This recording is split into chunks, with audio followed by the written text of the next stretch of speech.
Dans cette partie, nous allons traiter les cryptosystèmes à clé asymétrique. Donc, une petite présentation du chiffrement à clé asymétrique. Donc, le chiffrement à clé asymétrique est un chiffrement qui utilise une paire de clés. Une clé de cryptage dite clé publique qui va permettre de chiffrer le texte en clair et une clé de décryptage déchiffrement appelée clé privée et qui est gardée secrète chez les correspondants. Donc les deux clés forment une paire, une clé publique diffusée à tout le monde pour résoudre le problème de la distribution de la clé qui est liée les cryptosystèmes à clé symétrique. Elle est utilisée pour chiffrer essentiellement le contenu. La clé privée, elle est tenue secrète et c'est elle qui va permettre de déchiffrer le message. Donc seul le détenteur de la clé privée qui peut déchiffrer le message, puisque la clé de déchiffrement, elle est tenue secrète chez lui. Il n'y a aucune relation entre la clé de chiffrement et de déchiffrement, ou plutôt, on ne peut pas, à partir de la clé de chiffrement, trouver la clé de déchiffrement. Sécuriser l'échange de la clé publique n'est pas nécessaire. On peut distribuer la clé publique à tout le monde peut l'utiliser. Mais ce qui nous intéresse ici, c'est beaucoup plus la confidentialité. Personne ne peut déchiffrer le contenu du texte sauf la personne qui détient la clé privée. Exemple, l'algorithme à clé symétrique, il y en a plusieurs dans la littérature, et le plus répandu est le RSA, le PSA, le cryptogramme Nelgamal, etc. Donc, on va entamer cette partie par la présentation d'un protocole qui est très intéressant, qui a révolutionné le domaine de la cryptographie, qui est le protocole d'échange de clés Diffie-Hellman. Donc, ce sont deux personnes qui ont révolutionné, comme je vous ai dit, l'histoire de la cryptographie en créant un protocole d'échange de clés partagé dans un canal de communication non garanti. Donc, cet échange est utilisé par plusieurs protocoles, notamment SSH, IPsec, l'SSL, etc. Pour les étapes de réalisation de cet algorithme, on va prendre comme exemple Alice et Bob en tant que deux correspondants qui se mettent d'accord sur un nombre premier P et un nombre G inférieur à P. Donc Alice et Bob, pour vous mettre dans la situation, Alice et Bob veulent échanger une clé, d'accord, pour pouvoir utiliser cette clé pour le chiffrement ou déchiffrement. Le problème qui se pose, c'est comment je vais transmettre la clé de Alice vers Bob ou bien de Bob vers Alice pour que les deux partenaires puissent chiffrer et déchiffrer le contenu.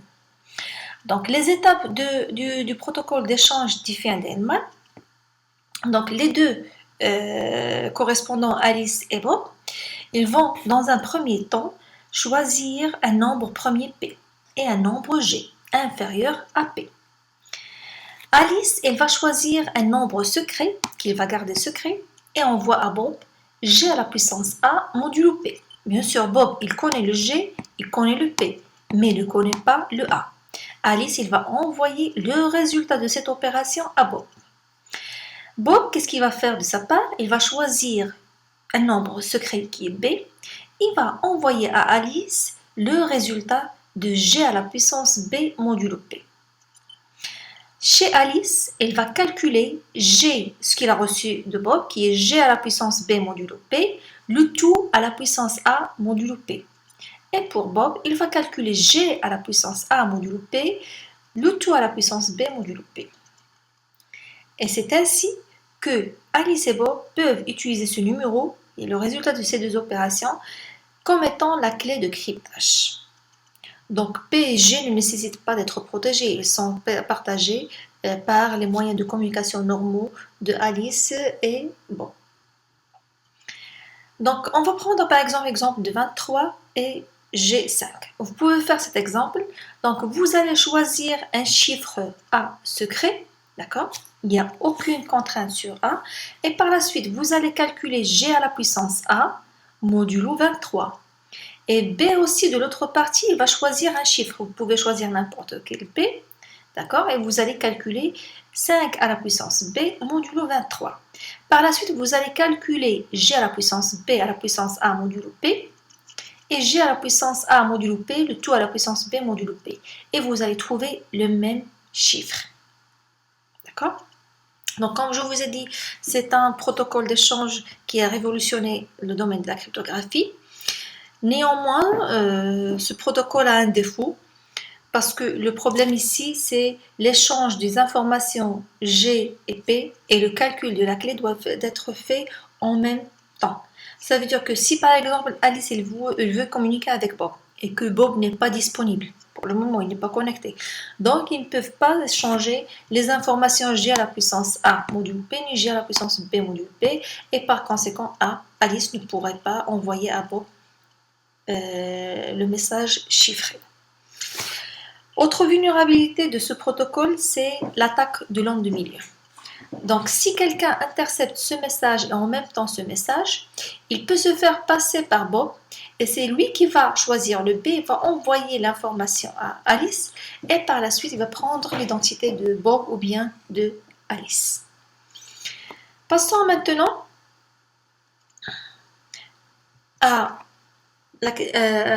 au système RSA, qui est un système très répandu dans le domaine de la cryptographie asymétrique. Donc, ce système-là, il a été mis en place en 1977 par 3 auteurs qui sont Ronald Rivest, Adi Shamir et Leonard Adleman. D'ailleurs, le RSA, c'est l'abréviation de la première lettre de leur nom. Donc, c'est le système le plus répandu et le plus utilisé. Il utilise des longueurs de clés arbitraires qui sont des multiples de 128. La longueur standard est de 512 bits. RSA est long comparé à la cryptographie symétrique puisqu'il utilise des calculs de modulo, d'exponentiation des nombres premiers. Contrairement à la cryptographie symétrique, qui utilise des fonctions qui sont simples, qui sont essentiellement le XOR, la permutation, substitution, etc. Donc le RSA, on va voir par la suite la notion de l'enveloppe numérique vers la fin de cette partie. Parce qu'en général, on utilise la cryptographie asymétrique essentiellement pour l'échange des clés secrètes des cryptographies symétriques. Et la clé chiffrée, alors la clé de session. Donc pour le RSA, le fonctionnement de RSA, il se base, comme je vous ai dit, sur les nombres premiers.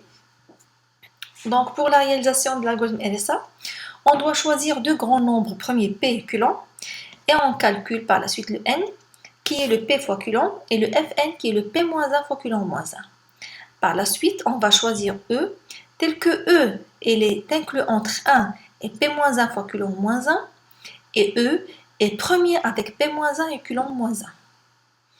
Par la suite, on va calculer le D, tel que le ED modulo P-1 Coulomb-1 est égal à 1.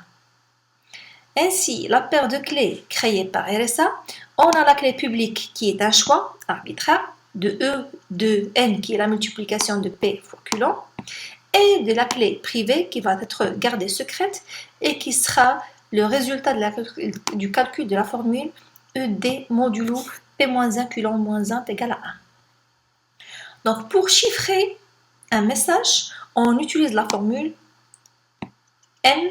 On va prendre le message, on va l'enlever à la puissance E, qui est la première partie de la clé publique, modulo N, qui est la deuxième partie de la clé publique. Pour déchiffrer, donc on va recevoir le message chiffré, on va l'enlever à la puissance D, qui est la clé privée, modulo N. Et là, vous pouvez utiliser cet exemple pour réaliser le calcul chiffrement, déchiffrement et calcul de D, la clé privée. Notons que par exemple ici, chiffrer et déchiffrer le message M qui est égal à 01000010 avec RSA, la première étape à faire, c'est de rendre ça sous forme décimale. Il faut rendre la forme binaire en forme décimale. Et par la suite, procéder les calculs ci-dessous. Donc pour déchiffrer, donc ça c'est à peu près 66, d'accord? Donc 66, qu'est-ce qu'on va faire pour chiffrer? On va faire 66 à la puissance 17 modulo 47 fois 59. D'accord? J'attire à votre attention aussi, c'est que avant de faire le calcul de l'ESA, je dois vérifier que les conditions sont valables. Les conditions, c'est quoi? P et Coulomb sont deux nombres premiers et E est premier entre P-1 et Coulomb-1. Donc, 47 et 59 sont premiers entre eux. Le 17, est-ce qu'il est premier avec 46? Oui. Est-ce qu'il est premier avec 58? Oui. Donc là, on peut passer le chiffrement. Et vous allez trouver le D et par la suite, vous pouvez déchiffrer le contenu du message. Donc là, vous pouvez trouver plusieurs exercices dans la littérature pour mieux maîtriser l'algorithme du RSA. Donc les inconvénients du RSA, donc on peut dire que c'est un algorithme qui est assez complexe, puisque là, on est en train de parler de nombres premiers de grande taille et de choix aléatoires, etc.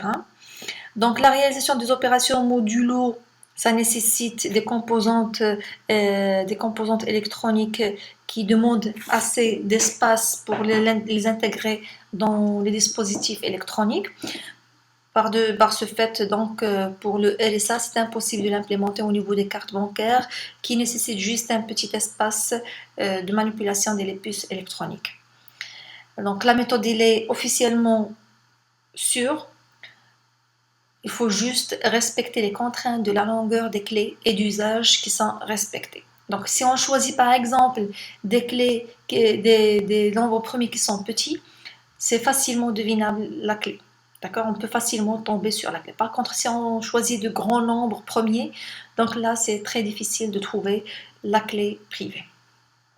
Une autre faille de RSA, là, si on passe par l'attaque par canaux cachés, ça veut dire on obtient le matériel où on a stocké la clé RSA.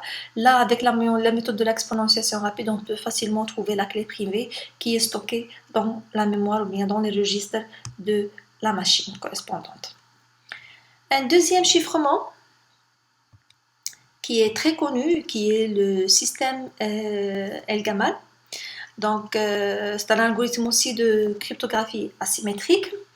Il a été mis en place par un Égyptien qui se base essentiellement sur le modulo et l'exponentiation. Donc là, pour la formulation d'El-Gamal, on a, supposons que Alice, destinataire, il va choisir deux paramètres non secrets, un nombre premier P et un nombre G inférieur à P. Donc ça, ce sont des choix aléatoires. Par la suite, il va choisir A dans l'intervalle 1, P-2. Et il va calculer alpha, qui est égal à G à la puissance A modulo P. La clé publique qu'il va publier, donc on a le P, le G et le alpha. Le A, il va être gardé secrète. Pour le chiffrement, donc Bob, lorsqu'il va vouloir envoyer un message à Alice, bien sûr, il va lui demander la clé publique. Qu'est-ce qu'il va faire? Il va exprimer sous la forme d'un nombre entre 0 et P-1. Donc, il va choisir lui aussi un P qui va appartenir à l'intervalle 1 P-2 et il va calculer la formule bêta qui est égale à G à la puissance B modulo P. Donc, pour chiffrer, supposons que le message à chiffrer c'est M et son chiffré est M'. Donc, pour chiffrer, il va calculer la formule suivante. Alpha à la puissance B, donc alpha il appartient à la clé publique de Alice, B c'est le choix de Bob qui appartient à l'intervalle 1 P-2. Le M, c'est le message à chiffrer, modulo P. Donc P, ça fait partie de la clé publique de Alice. Donc, et par la suite, il va transmettre à Alice le couple bêta, d'accord, qui est le calcul de la formule G à la puissance B modulo P, et M', qui est le chiffré de M. Donc, pour déchiffrer le message de Bob, Alice, elle va déterminer tout d'abord le nombre x qui est égal à P-1 moins 1. Donc, P, elle est distribuée, elle appartient à la clé publique, A, elle est gardée secrète. Par la suite, qu'est-ce qu'il va faire? Il va calculer la formule bêta à la puissance x, M' modulo P. Et c'est comme ça qu'il va retrouver le message initial. Donc là, juste pour vérifier que bêta à la puissance x, M' modulo P, c'est égal à M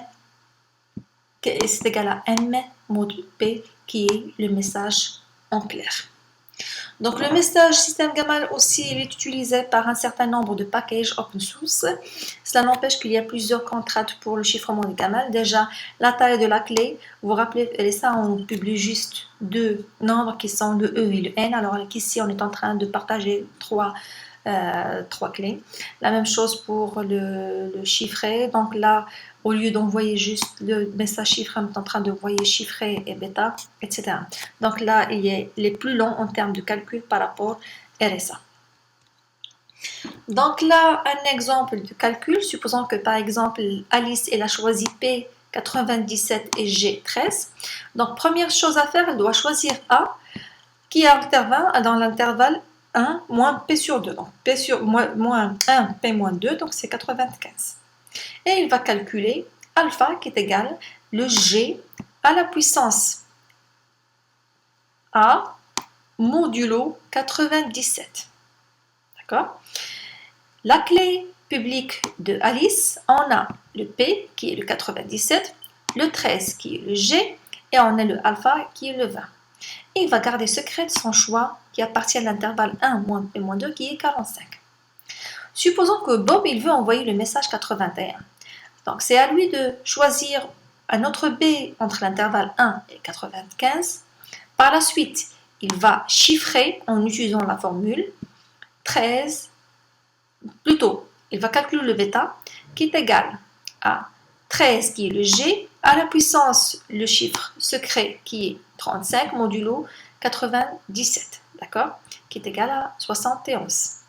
Pour chiffrer, qu'est-ce qu'il va faire? Donc le message à chiffrer c'est 80.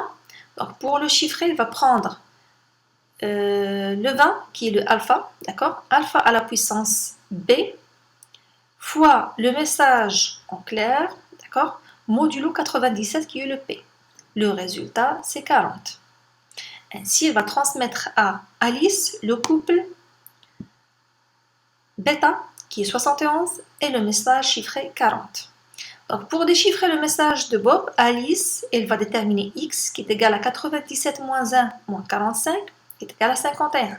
Par la suite, il va calculer 71 à la puissance 51 multiplier le message chiffré qui est le 40 modulo 97 et elle va trouver le message en clair qui est le 81.